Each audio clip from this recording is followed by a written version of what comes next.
रिश्वत मामले में पकड़े गए डीआईजी हरचरण भुल्लर का जो बिचौलिया था कृष्णो को आज जो है सीबीआई कोर्ट की तरफ से 9 दिन का रिमांड जो है सीबीआई हासिल कर चुकी। हालांकि 12 दिन के रिमांड की मांग की गई थी, लेकिन उसको अब जो है 9 दिन का रिमांड जो है वो दिया गया है। और कोर्ट में जब आज सुनवाई शुरू होती है तो दोनों ही पक्षों की तरफ से अपनी अपनी दलीलें रखी जाती है। जहाँ जो है कृष्णो के वकील की तरफ से जो दलील दी जाती है कोर्ट में, कहा जाता है कि उनके पास कुछ खास सबूत नहीं है और उसके पास कोई जो है रिकवरी भी नहीं हुई। लेकिन जो है सरकारी जो सीबीआई के वकील थे उनकी तरफ से साफ तौर पे कहा गया कि जब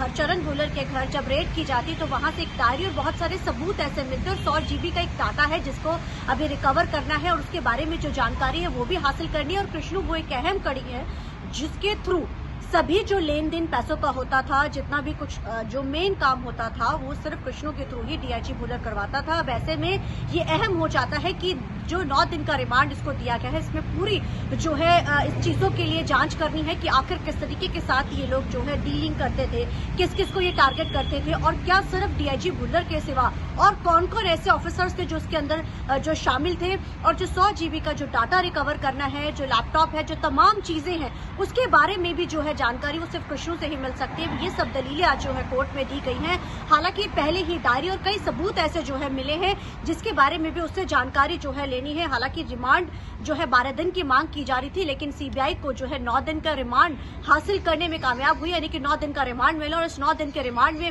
उन सभी चीजों को, उन सभी कड़ियों को जोड़कर जो है सीबीआई जांच करना चाहती है, जिससे कि इस पूरे उसका पता चल सके कि आखिर इसमें और कौन कौन ऐसे लोग थे, ऐसे कौन कौन से जो बड़े नाम थे जो नेक्सस के साथ जुड़े हुए थे। क्योंकि डीआईजी भुल्लर रोपड़ रेंज के डीआईजी थे और एक बड़ा नाम था लंबे समय से। वो कई समय तक जो है पंजाब के अलग अलग जिलों में जो है वो एसएसपी भी कई समय तक रह चुके। अब ऐसे में अब इतने बड़े लेवल का ऑफिसर जो कई बार एसएसपी रह चुका और डीआईजी रोपड़ रेंज हो, वैसे में उसके ऊपर रिश्वत के इतने बड़े इल्जाम और रिकवर भी किया जाता है और लगातार रेड्स जारी है सीबीआई के। विदेशों में भी बहुत सारी चीजें निकल के आ रही है और कृष्णो अहम कड़ी है क्योंकि ये बिचौलिया था। अब बिचौलिया होने के नाते तो वो सबसे अहम हो जाता है, जिससे ये जानकारी पता चलेगी कि आखिर किस तरीके के साथ लेन देन होती थी, किस तरीके के साथ ये सारी डीलिंग की जाती थी, कैसे टारगेट किया जाता था, किन किन लोगों को शिनाख्त की जाती थी डीलिंग करने के लिए और इस पूरे नेक्सस में कौन कौन जुड़ा हुआ था। अब देखना बड़ा अहम रहेगा कि इस 9 दिन के रिमांड के बाद जब दोबारा